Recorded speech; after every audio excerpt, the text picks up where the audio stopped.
Hello, everybody. Welcome to Boswell Book Company's virtual event series.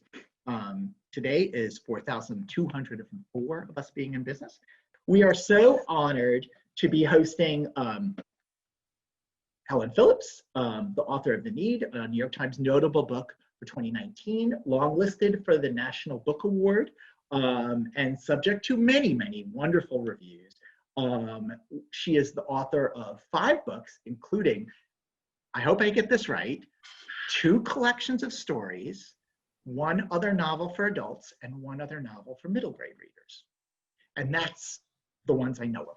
Yes. So, and I have to say, I am super excited to go back and read your previous novel, because the more research I did on this, the more I became fascinated by The Beautiful Bureaucrat. And it's partly because I just did an event with Jason for a book called Hench, which was about the assistant to a supervillain who's a database manager. As like theme. So welcome to Helen Phillips. Thank you so much for joining us all the way from the Mountain Time Zone. It is a pleasure to be here. Thanks so much to all of you for tuning in. It's really an honor to have you with me on a Monday, Random Monday. Thank you. It is Random Monday. I don't know how you, I circled that in my calendar. I've been excited about this book for a long time. In fact, there are some, I hate to say that there's any upsides to COVID, but one of them is that we get to host you, because I was a big fan of this book in hardcover. We met at Winter Institute 2019, and you were sort of, I always say that there's somebody that I just run into like once, hit it off with, and then see like 15 other times. And that's what happened. It's true. Yeah. Yes. And it was one of the things I loved talking to you. I really enjoyed the book, but also that you were very enthusiastic about other books on the floor. And, I get really excited when a writer is also a great reader. And I can tell from the book that you've read a lot and thought about a lot of ideas coming in your head. And so I want to start off by having you give like a little introduction. I think a lot of people here have read the book, but not everybody. Some people are like me. I don't mind people giving away everything before I read a book. I sometimes find it, especially if the book's a little confusing, I was like, just tell me everything. I'll still enjoy it. So this is a little different. I don't know if you've done too many spoiler ones where I say it's okay. I feel like I haven't done any spoiler events for this book, because there are certain surprises in it that are so important to me that the reader discovers on their own, that I've been really cautious about trying to hide the events of the end. So it is really fun for me to be able to do a spoiler-friendly event. So thank you for that opportunity. I usually try to keep my cards hidden when I'm talking about the book, so I will not keep my cards hidden tonight. So tell us a little about the book. So do a little setup. So the book begins with, should I begin by just reading the beginning of the book? Sure. Yeah, I actually think it in a way that, let me read the first just little bit beginning, like 2 pages, and then describe the setup. But I feel like the beginning throws us into it pretty well. So I'll just read for just a moment, because I know Zoom readings can get a little long. So this is the first page of the book, the first chapter. She crouched in front of the mirror in the dark, clinging to them. The baby in her right arm, the child in her left. There were footsteps in the other room. She had heard them an instant ago. She had switched off the light, scooped up her son, pulled her daughter across the bedroom to hide in the far corner. She had heard footsteps. But she was sometimes hearing things, a passing ambulance mistaken for Ben's nighttime wail, the moaning hinges of the bathroom cabinet mistaken for Viv's impatient pre-tantrum sigh. Her heart and blood were loud. She needed them to not be so loud. Another step. Or was it a soft hiccup from Ben? Or was it her own knee joint cracking beneath 36 pounds of Viv? She guessed the intruder was in the middle of the living room now, halfway to the bedroom. She knew there was no intruder. Viv smiled at her in the feeble light of the faraway street lamp. Viv always craved games that were slightly frightening. Any second now, she would demand the next move in this wondrous new one. Her desperation for her children's silence manifested as a suffocating force, the desire for a pillow, a pair of thick socks, anything she could shove into them to perfect their muteness and save their lives. Another step, hesitant but undeniable. Or maybe not. Ben was drowsy, tranquil, his thumb in his mouth. Viv was looking at her with curious, cunning eyes. David was on a plane somewhere over another continent. The babysitter had marched off to get a Friday night beer with her girls. Could she squeeze the children under the bed and go out to confront the intruder on her own? Could she press them into the closet, keep them safe among her shoes? Her phone was in the other room in her bag, dropped and forgotten by the front door when she arrived home from work 25 minutes ago to a blueberry-stained Ben, to Viv parading through the living room chanting, "Birthday, birthday," with an uncapped purple marker held aloft in her right hand like the Statue of Liberty's torch. "Viv," she had roared when the marker grazed the white wall of the hallway as her daughter ran toward her. But to no avail. A purple scar to join the others, the green crayon, the red pencil. A Friday night beer with my girls. How exotic, she had thought distantly, handing over the wad of cash. Erica was 23 and buoyant and brave. She had wanted, above all else, someone brave to look after the children. "Now what?" Viv said, starting to strain against her arm. Thankfully, a stage whisper rather than a shriek. But even so, the footsteps shifted direction toward the bedroom. If they were home, in the basement practicing, she would be stomping their coat on the floor 5 times for "come up right this second," usually because both kids needed everything from her at once. A step, a step. I'll stop there. So the protagonist, Molly, is home alone with her 2 young children when she hears an intruder. And she's, as you can see from those pages, she's not quite sure whether there really is an intruder or whether she's just a little exhausted or feeling a little unstable. But since this is a spoiler conversation, I can say there is actually an intruder, and this intruder knows an alarming amount of information about Molly's life.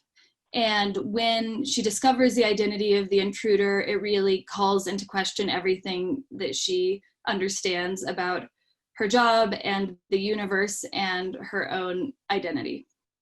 So. You are the expert at tension here in this book. I mean, I have to say, I read at least, actually, the first half of the book. Like, I get to the end of this chapter, and then you cut away. And then you go back, and then I'm going to read my work a little bit. And then you cut away, and you're like, the way that you ended each chapter was terrific. I just want to know, did you write the book in this order? Was this like, because your brain's got to get a little whiplashy.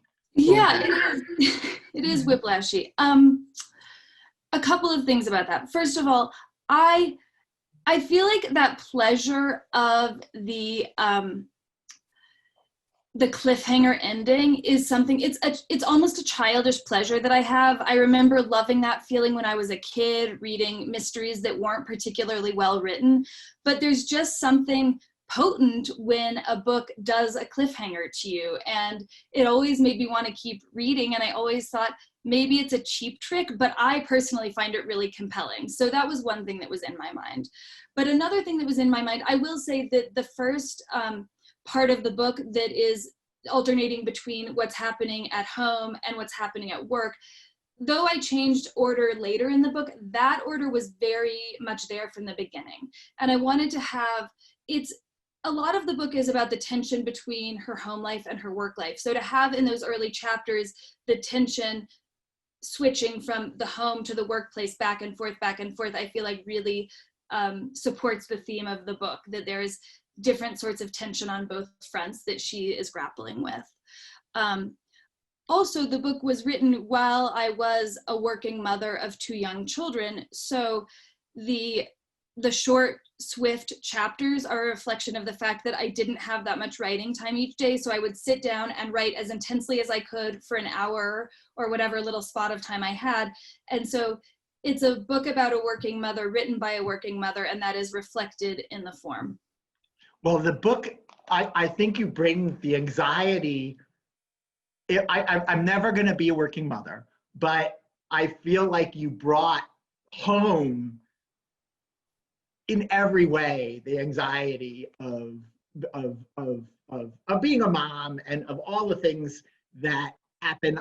As I was mentioning before, I've read a lot of mom books, a lot of motherhood books. I've read memoirs, I've read domestic dramas, I've read thrillers, I've read books from the kid's perspective, books from the mom's perspective, but I have not read a book like this. And I'm not talking even about the twists and the multiverse and things like that. I mean like the way, the visceralness of your story. Like, and I feel like that, talk a little about that and talk about how it plays into the overall book.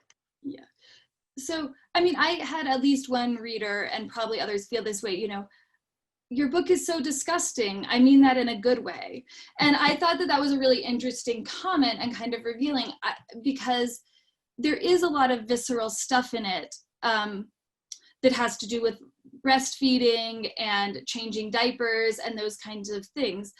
And when I too haven't seen that represented as much as I would be interested to in fiction or movies. And when I was in that stage of my life and writing this book, I really was craving that. I sort of got to that point and thought, why did no one tell me that this is what it's like to breastfeed? You know, why did no one tell me that this is what kind of just, maybe, I don't know why, maybe people did tell me and I just couldn't hear it at the time. I don't know, but it took me by surprise. I mean, something about lactation in particular, your body, which you've lived with all your life, suddenly becomes a food source. In the case of biological motherhood, suddenly becomes a food source for another person.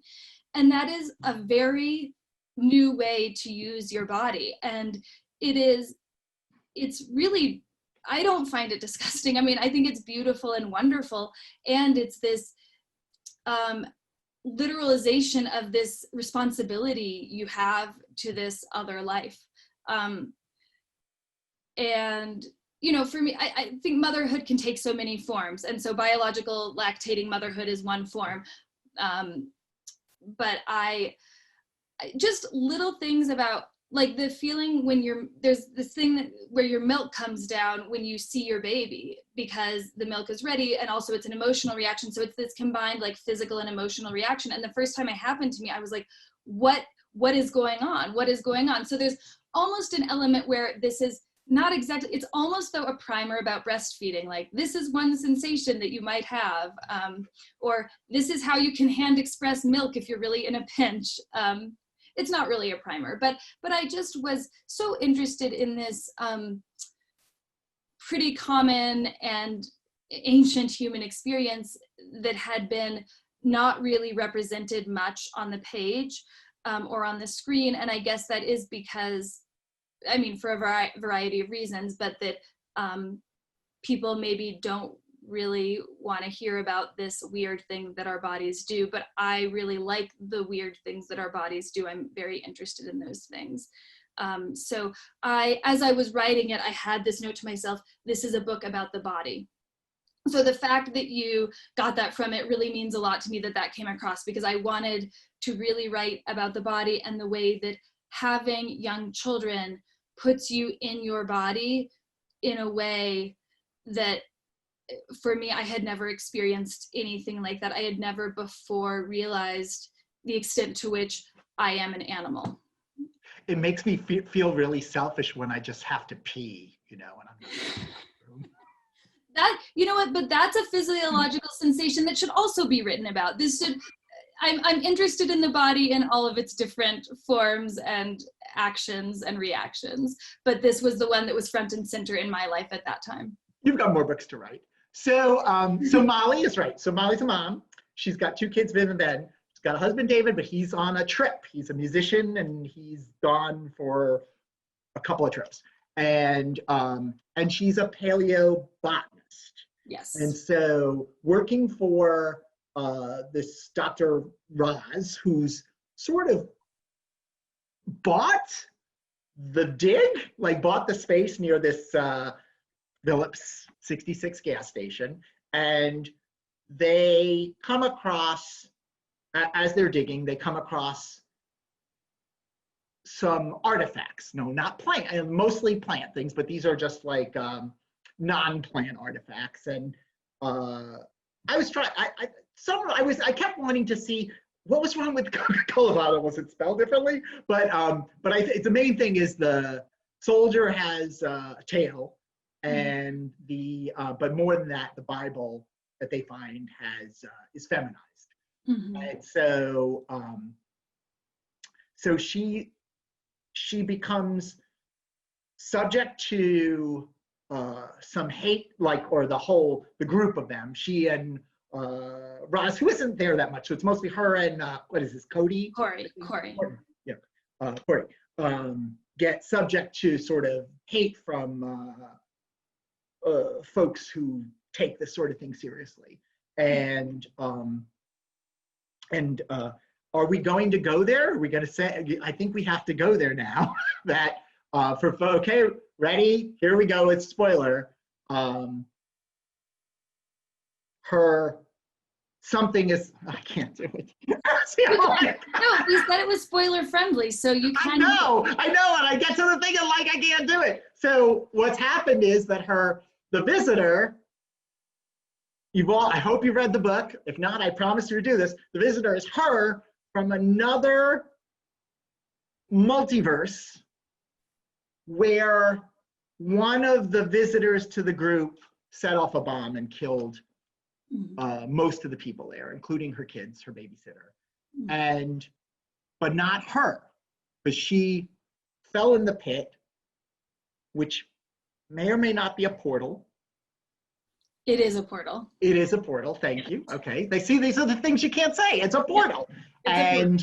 She comes back to the house, and she is the intruder. So this is really, so on top of all these other anxieties that you're able to talk about when you're doing normal events, you can say what the big one was, which is the possibility that our kids might be killed. So how did you come up with this? Well, let's see. I've been interested in the idea of doppelgangers for a long time, and I've written other things about doppelgangers. And I think what interests me about doppelgangers is just, and I feel this way really right now as we've all kind of entered this parallel universe of COVID land, that your life is going along in one way and then something can happen. Even when I was a child, I had this vision of, let's say you cross the street at the wrong moment and a car hits you. And so there's the one version of you that maybe died in that accident, and then one version of you continues on in this life. And it's always this kind of fantastical idea I've had. What if your life splits off at all these different junctures and you're just one iteration? The sliding doors theory of life. The sliding doors theory of life. And I've always just been very compelled by that. And so, I mean, another way is, another way to think about, or the emotional, I guess, to describe emotional reality of where it came from is that, and this is very personal, so I will share it with you here. The same summer that I gave birth to my first child, my older sister died. And so just as I was stepping into the joy and bounty and intensity of motherhood, I was also grieving a family member, and my parents were grieving their firstborn child. And so the book was really born out of this feeling of the simultaneity of love and grief, and so Molly is in the thick of motherhood in all its abundance and chaos, and Moll is the one who is suffering this tremendous loss and grief. And so in that way, the setup, the speculative setup of the book is really a way to explore grief and running alongside the great maternal love that Molly has for her children, and the great dread that grief is always around the corner potentially.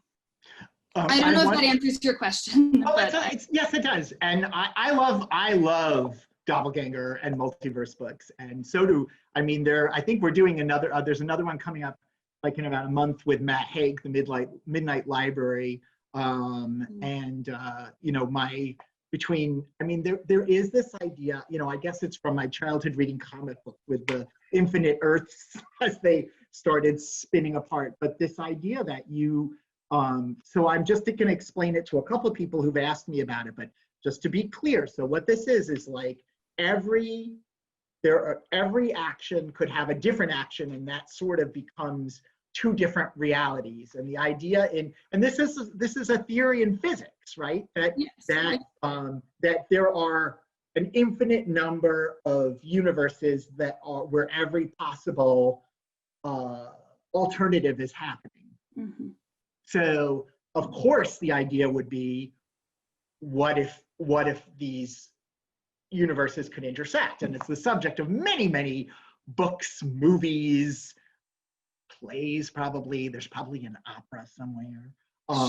Sure, you're working on it right now. Yeah, the opera version. So so but only, just to be clear to the person who asked, the only person who's crossed from one universe to another is Molly. And in the book distinguishes between the two with Molly and Mal. Mm-hmm. But they wind up interacting. It actually you know what this reminded me of? It's not a doppelganger book, but that Netflix series Living with Yourself by Paul Rudd. Has someone brought that up? So I actually never finished it, but I watched a bunch of it. And in the book, he basically, in the story, he goes for a cleanse of some sort. Like it's gonna purify, like somebody recommends that he go into this like experimental treatment that involves like submerging himself in a bath or something like that. But what they actually do, I'm not really giving anything away, it's all done by the first episode, is they clone him and kill off the original person. And so they clone him without any of his imperfections, and then they age him so that he is now the same age. And then they implanted memories. So he thinks he's just kind of all better. But in fact, what happens is they do a bad job of killing him. He wakes up in a swamp where they buried him or something like that, and goes back to his wife, where the other guy is living his best life, where he's like not able to. And they're sort of both interacting with the family secretly for a while, which is sort of what Molly and Mal are doing. Yeah. I mean, I think what's interesting about doppelgangers, a doppelganger of you is at once a tremendous threat to your identity, the greatest threat to your identity, but also is the most intimate relationship you could ever have. And so with Mal and Molly, I was really interested in that. Okay, these women are nemesi, I don't know how you make that plural. They are nemesis of one another, and at the same time, they understand each other, or at least Mal understands Molly. I don't think Molly can understand Mal because she hasn't suffered the loss that Mal has. Oh. But Mal has this deep understanding of Molly, and they are united by this ferocious love for the children. And so I kind of wanted them to be at the same time throughout the book absolute enemies and best friends. And the way they teeter on that, I don't know if I successfully captured it because it's really hard, and nailing the relationship between them and their dynamic and their conversations was probably the hardest part of writing the book. But it was really important to me that every moment you weren't sure whether they were this sort of, I don't know, arch enemies, or maybe they could collaborate in some powerful way. Well, right, Molly thinks that maybe Mal kidnapped her kids at least once, maybe at twice. One point she believes that might have happened. Yes. Right. So she doesn't have that, but there is a scene in the book where there's quite an intimate scene between the two of them, that sort of where you capture the fact that they sort of understand each other like nobody else does. Mm-hmm. Yes. And I think, did someone ask about the epigraphs? Let's see, I'm reading these. Yes, we did have an epigraph. Someone wants you to talk about the epigrams. And somebody wanted to say, Steffi Meyer said, did you mean the doppelganger to mean that motherhood is too big of a thing to be handled by one woman alone? Or is that just the truth that you were trying to say? Yeah, I don't know. I mean, so I guess since this is a spoiler event, I can say that at the end, and we can talk more about the end in depth, but at the end, I do feel like Molly can only be as strong as she needs to be by integrating Moll into her. So Stephanie, to some degree, maybe that was what I was getting at, although I didn't quite articulate it that way. And then I see Barbara asked about the epigraphs, and the one that I was just thinking of when we were talking about their relationship between them, from Mary Ruffel. I think it's pronounced Ruffel. I love her. I don't know how to pronounce her last name. My private property. Okay, you don't know. We stood facing each other the way when you come upon a deer unexpectedly, you both freeze for a moment, mutually startled. And in that exchange, there seems to be but one glance, as if you and the other are sharing the same pair of eyes. And so when Moll arrives, she actually is wearing a deer head. And so that epigraph was I came up on that passage in that book. I really loved it. And then it was just so appropriate to the book that I couldn't resist putting it in. But they are sharing the same pair of eyes. That glance that they share between them, despite all of the tension between them, it is the same glance. So I loved that articulation. And I love the fact that Moll starts off wearing a deer head, just to bring that home. Yes. And at one point she also wears a fish costume. So Moll is a shapeshifter. I mean, she's taking on these forms of animals in order to integrate into Molly's life. But I'd like to point out that both deer and fish though she's scary in those costumes, those are gentle creatures. So, If you exclude the piranhas. Yes, just no piranhas. So Sangita wants to know, speaking of the ending, did they merge into one at the end? Okay, so this is,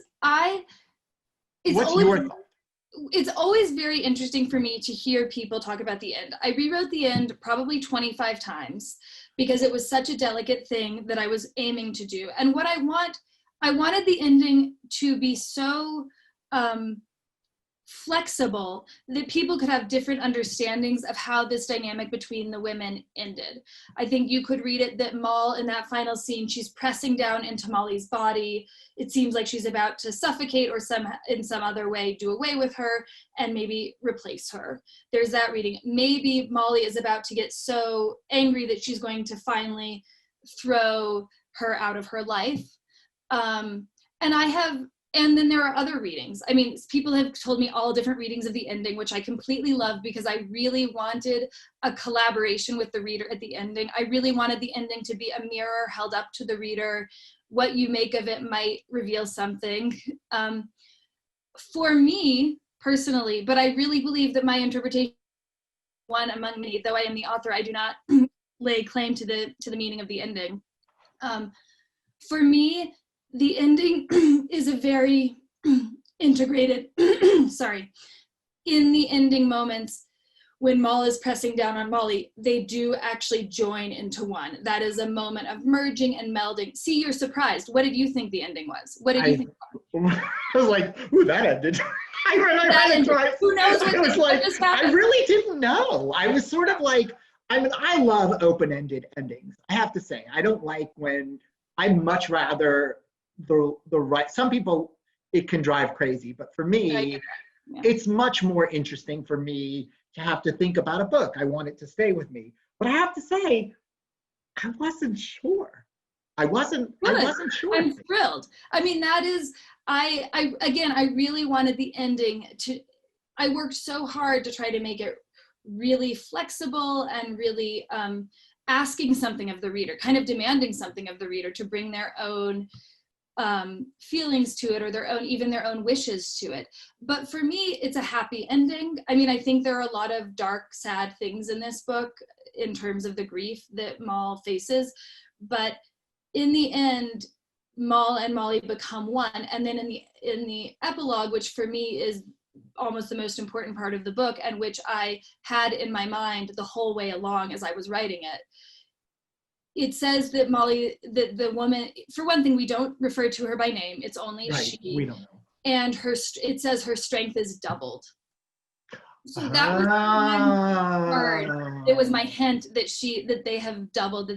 And my husband thought it was way too big of a hint, but apparently it's not that big of a hint. I think people really notice that. He can sleep tonight. We have proven that it wasn't too much of a hint. Yes. Thank you. I will take that. I was like, I really don't think this is that obvious. But that is just a little hint that maybe they have melded into one. And on a deeper level, what I'm suggesting with that, and what this book was for me in my own emotional journey, is that you kind of have to accept that bad things can happen to the people you love, including your children. And, you know, again, because I was grieving a family member in my early motherhood, that just, the acceptance of that was really hard. It's hard to live with that. It's hard to accept that, but you kind of have to accept that shadow side in order to have the strength that you need, or at least that was my journey. So yeah, no, definitely.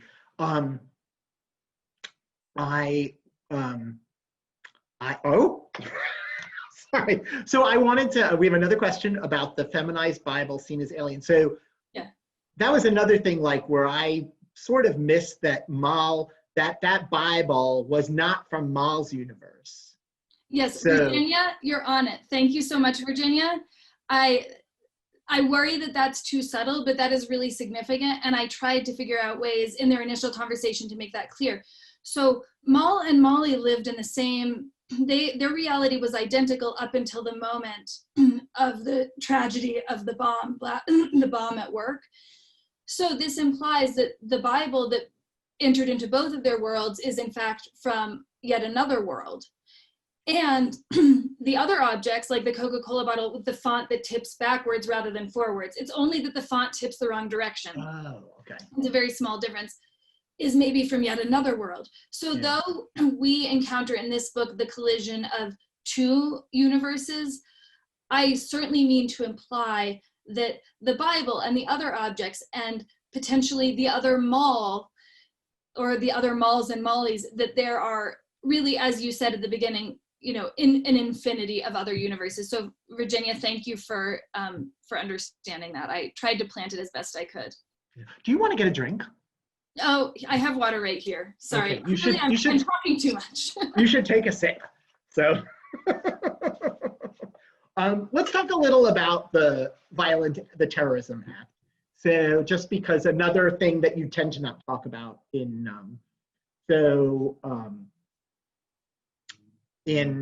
Molly's world, she sees the bomber, and so we actually see the incident sort of first. Did I get that right?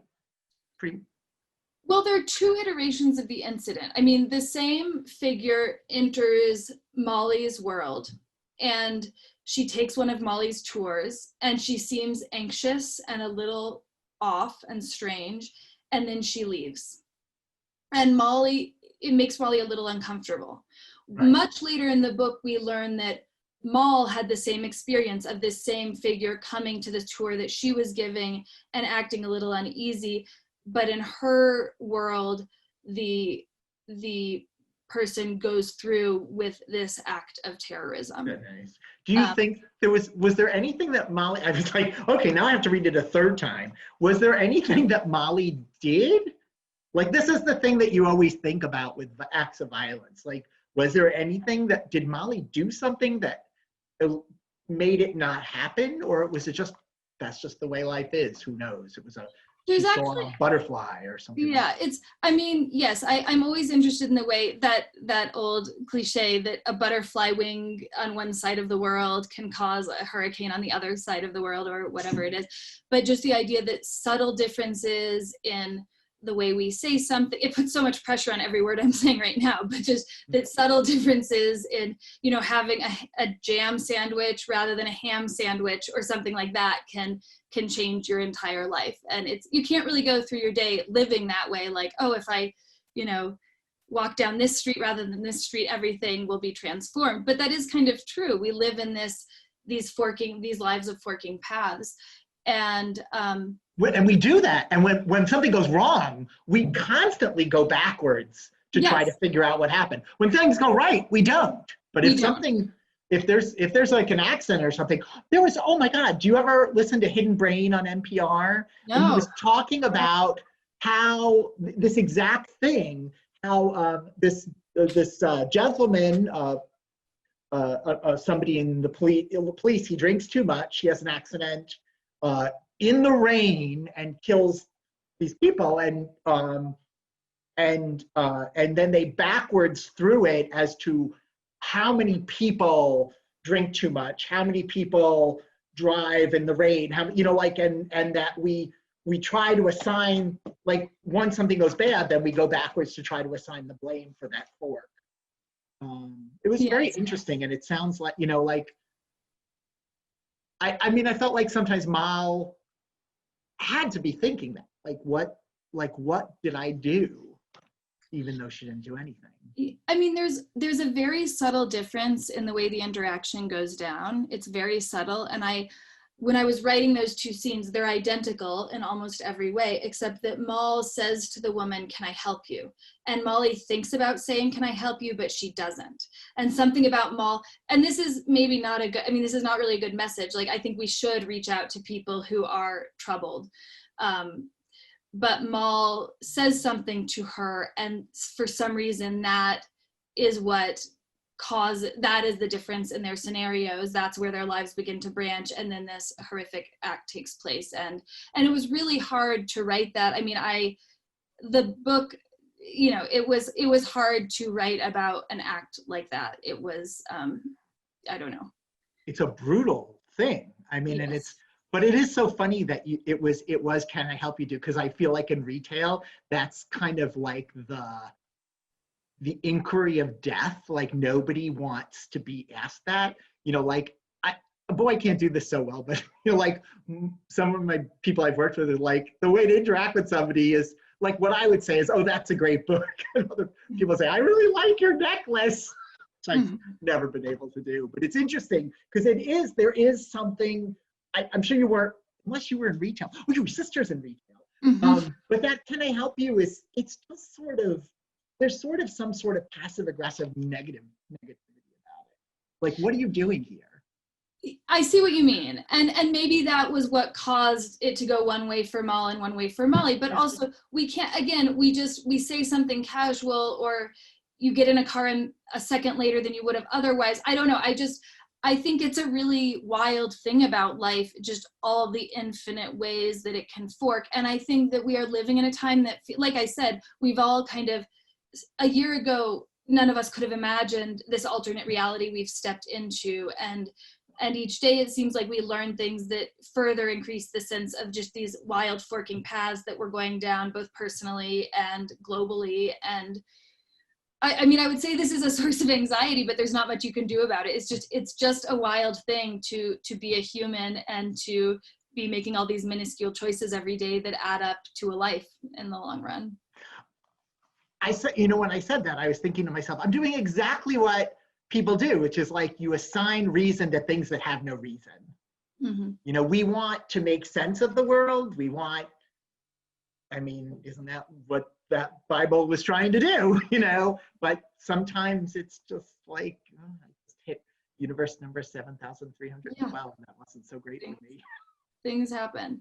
I find the story Library of Babel by Borges a really interesting evocation of this, which maybe some in the audience are familiar with, but it's a story that it's I don't know even know if it's a story, it's kind of an essay, but it's a description of this vast library, and in the library you have all these volumes. It's a way of describing infinity in a way. So you'll have one book, and then next to it you'll have the identical book but with one letter changed, and then next to that you'll have this identical book but with one letter changed.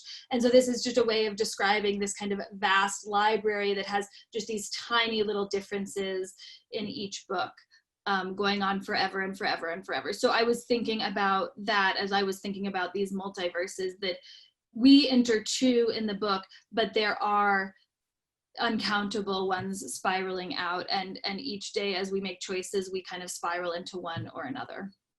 Yeah. Virginia said that she also felt like Molly offered her comfort and Mal didn't. So that's an interesting sort of way to think about it. I of course don't think of Borges because I plan to read him any minute now, but I was thinking about the monkeys typing Shakespeare. Yeah. Basically the same thing, actually. Yes. But more cartoonish. I also really I was trying to write, it's like, I should write down all the multiverse books that I like and read. And then I thought about the portal books, because that's also an important part of the book. And you had mentioned that you had really liked the book Exit West, which I also really liked. And did you read that? Did that give you any sort of inspiration for this book in terms of that, or just sort of like, or had you already been writing it and saying, oh, he stole my idea? No, I was, by the time I read that book, I was basically done with my book. But I love that book and I teach it to my graduate students. And I think it's so interesting to have a book where everything about it is kind of recognizable except this one note of magic. And I feel like The Need is the same way, that I really wanted there to be a lot of realism in it and a lot of kind of just the texture of life and all of its grittiness and intensity. But at the same time, you have this one speculative element that enables you to explore things that you wouldn't be able to explore otherwise, because I really wanted her to have to confront herself. And I think that's what's so compelling about doppelgangers in general, is that it forces a kind of self-examination that we probably tend away from, but a kind of self-examination that can really open new doors for you as a person. So that's a great one. Another portal book that I find really compelling is Kindred by Octavia Butler. Oh, sure. Okay. I mean, that's a really, oh my gosh, that's a really powerful one. Again, I just find it so interesting when books use magical or speculative conceit in order to go deeper into a question or a situation or a problem, that the device kind of makes a metaphor literal. Yeah. I mean, I was when Exit West came out, I would compare it to Underground Railroad, which was the one before that, where it was just it's like just everything is there except there's just this one thing. So the railroad is real, or the portal, the door of opportunity actually takes you to a different place. So this sort of, all the portal books, I was like, this is where my brain is like, what portal books can you think of? I was like, The Lion, the Witch, and the Wardrobe, and the Phantom Toll Booth. I just reread that to my son. I loved The Phantom Toll Booth as a child, and I just had the opportunity to reread it to my 6-year-old, and it is such a deep book. I highly recommend it. So it still holds up. I always worry is like, there's all these bad things in it, or no, it's still. I mean, okay, a lot of the characters are male, there are some issues, but just the way it plays with language and plays with numbers and plays with the senses, it's really a trip. And rereading it, I realized how much it's influenced me as a writer, even though I don't think of that explicitly, but I was like, oh, that's where that image that I've had in my mind for all these years came from. Yeah, so. I remember Dictionopolis and Digitopolis. And yes, there's yeah, I mean, there are a couple, there's some dated moments, but a lot of it really holds up. So. Yeah. Something nowadays, if even like a 10th of it holds up, that's pretty good. Yeah. it's easy to be, to not hold up. So, so let's talk a little about, let's see, I think I have another question here. Do I have any questions? Just send your questions in chat. But no, I think we've gotten through them. Let's talk a little about genre.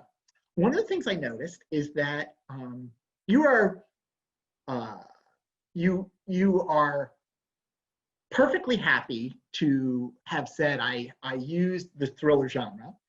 You are honored to be associated with science fiction, but you sort of grimace when somebody compares it to horror. And I thought it was kind of funny because, of course, I compared it. I said literary horror.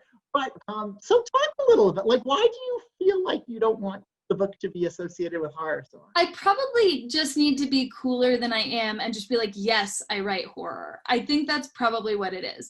It's just, here's my experience with it. When I was writing the book, the idea that it was a horror book never crossed my mind. Like, not once in the years I worked on the book did I think of it as horror. And so when the book was published and people called it horror, I felt confused about, like, how could I be a horror writer without intending to? Or what is it that tilts in the horror direction? I think that part of it is that if you said, would you be interested in reading a horror novel about motherhood? I would say no. I mean, that does not sound like a book that I would be interested in. But then if you said, are you interested in reading Fever Dream by Samantha Schweblin? I would say, yes, that's my favorite book on the planet Earth. So, and I guess you could call that a horror book about motherhood. So I think that maybe to some degree, I think that maybe the definition of horror has broadened in recent years. You know, I think that's what's going on. More about this than as a bookseller. I mean, I admire Stephen King, but I don't feel like I'm a writer who's like Stephen King. But maybe I am more than I think. I don't know. So and I said that, I've said this before, but I think that part of it is that I just wrote a book that was kind of an expression of inner thoughts and quandaries and things, and then people said, oh, that's horror. So I felt like, wait, this is just the content of my mind and you call it horror. I don't know. Well, it is very interesting, because if you were, I've been a bookseller for 35 years, and when my first 15 or so, or 20 or so, horror and romance were the most reviled of the genres. And they have both morphed into something different. And they're contemporary. They write about issues the way other genres do and non-genre books do.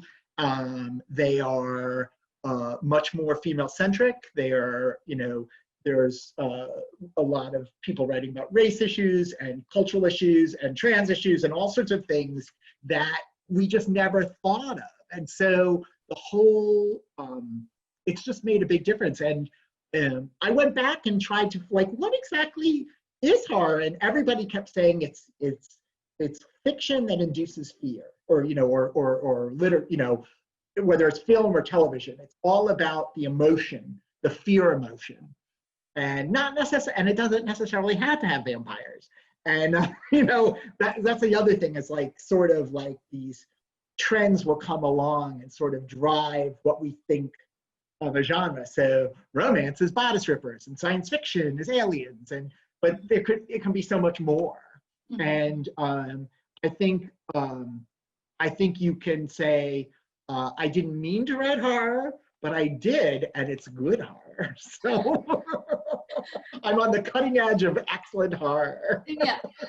I mean, by the definition that horror is exploring the emotion of fear, then I think that certainly it is a horror book. A friend of mine brought up an interesting definition. He said, I think that horror is a thriller that has an element of the supernatural. Yes. And I like that. By that definition, again, I think maybe this is just about my definition of horror being out of date or whatever it is, that when people started calling it horror, I was very puzzled by that, I guess I'd say. Right. But by your definition, or by my friend's definition, certainly it fits in that category. And I mean, one thing I wondered is if some of the visceral physical stuff we were talking about earlier that has to do with motherhood was part of what made people feel horror. And that stuff, I feel like that's a broader problem, that we think of lactation as being horrifying or disgusting. Oh. But maybe, but that wasn't where the horror was coming from. No, I was worried for them. That was more like, my feeling about the horror was just like, what's going to happen? What's going to happen? And the fact that this otherworldly being, who of course turned out to be her, Mhm. was maybe going to get her. And sort of she did. But Maybe she did. yeah. Or maybe they melded into the most amazing human ever. Yes. Yeah. Somebody, yes. Sangeeta would like to talk about the scary deer scene. Yeah. What was that like to write? Yeah, and that and they say that was horror. And I think that one thing to talk about in the book in terms of genre is, though I wasn't thinking about horror when I was writing those early things, I was definitely thinking about a thriller. And it was my intention all along that you would feel like you were reading a thriller. And then partway through the book would shift and you would realize that you actually weren't reading a thriller. I wanted those early scenes to have that momentum of a thriller, to have that fear. So in that first encounter with the other, she brings a lot of assumptions to it. Molly brings a lot of assumptions to it. For one thing, she assumes it's a man. She can't even conceive that this intruder in her home could be a woman. She assumes it's a man. And so she brings a lot of assumptions to that encounter. And I think we all bring a lot of assumptions to encounters. And part of what I wanted to do is, at the beginning, the character who seems to be undeniably the greatest threat actually ends up being maybe the greatest ally, maybe even the character who the reader feels the most emotion or empathy for.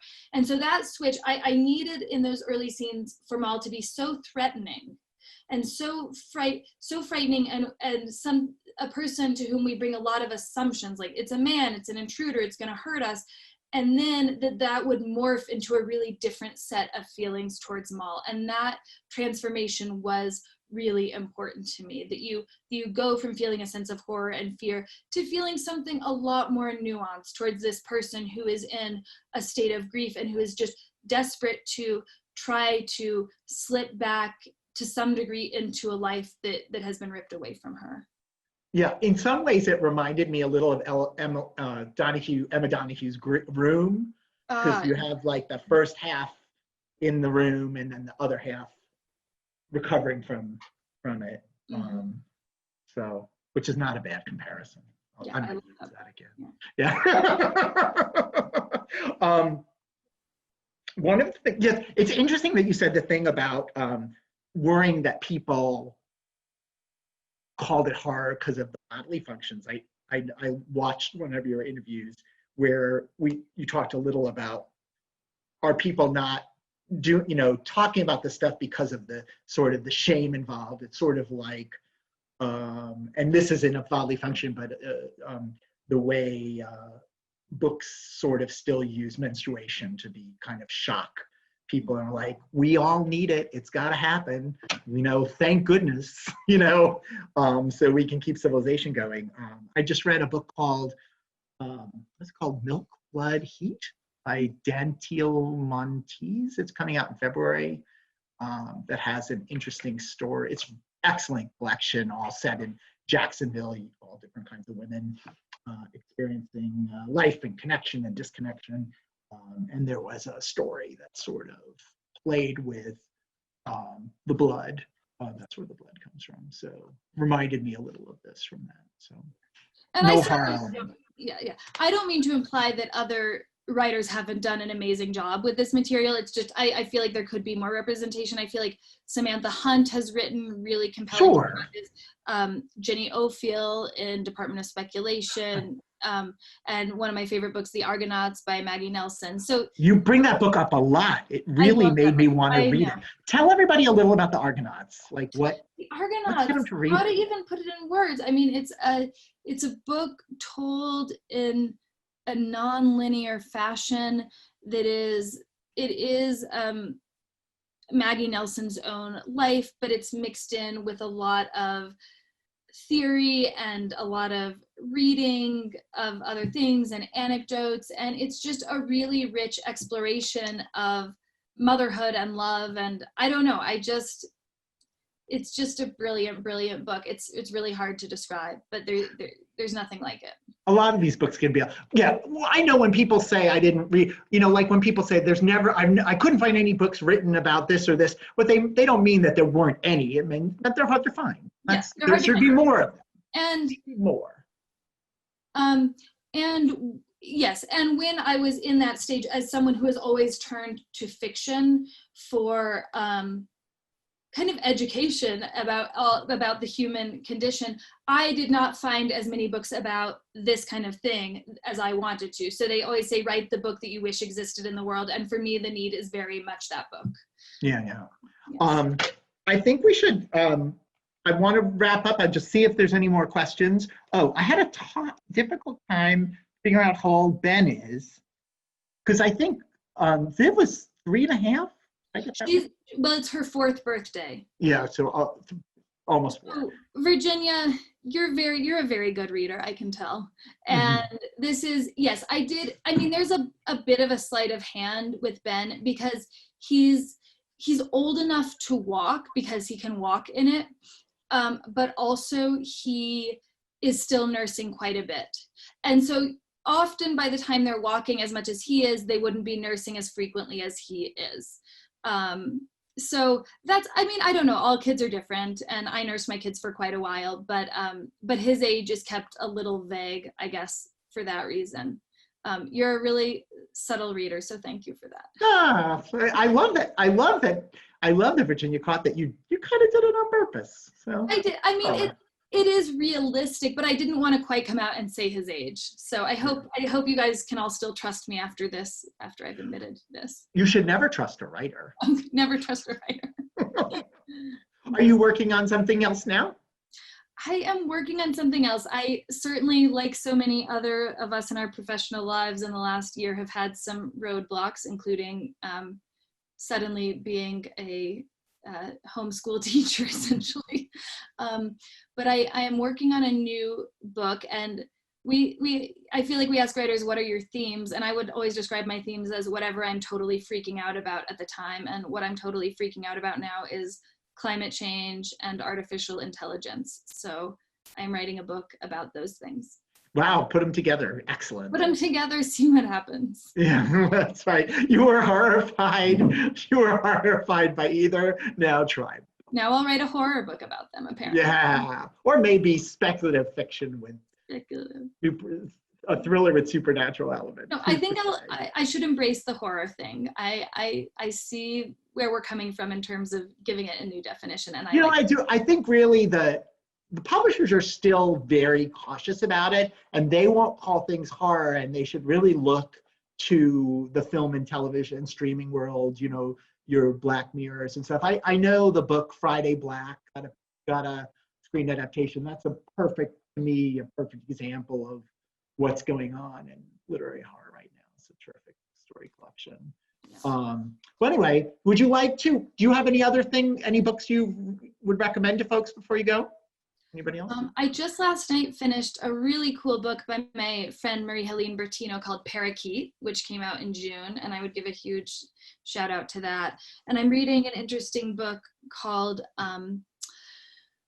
Team Human by Douglas Rushkoff, which is about artificial intelligence. Oh, yeah, okay. And he's written a lot of stuff. Yeah, it's a very interesting book, and I'm excited to read A Burning. That's high up next in my pile, and Laura by Mega Muhadar, is that how you pronounce her name? I'm not sure. And Laura Vandenberg's book I Hold a Wolf by Ears. So those are some of my things. I'll have to write those up for people. So, well, thank you so much. It was great to have you, to talk to you. And it was really fun to talk about the things we never get to talk about. I love it. So. Thank you, everyone. It was such an opportunity, again, to have a spoiler-friendly event. So I really appreciate all of you coming. Thank you. We promise if we do wind up using the recording, that we'll do that thing that you put it in the headline, spoiler, spoiler, spoiler, so that nobody clicks on it after they finish. Thank you. All right, cool. All right. Have a wonderful rest of your day. And if you run into your doppelganger, just merge. I'll just merge. It'll be fun. Yeah. Bye, everyone. Thanks. Thank you so much, everyone. I really appreciate it. So great to talk. Thank you. Thank you, Ellen.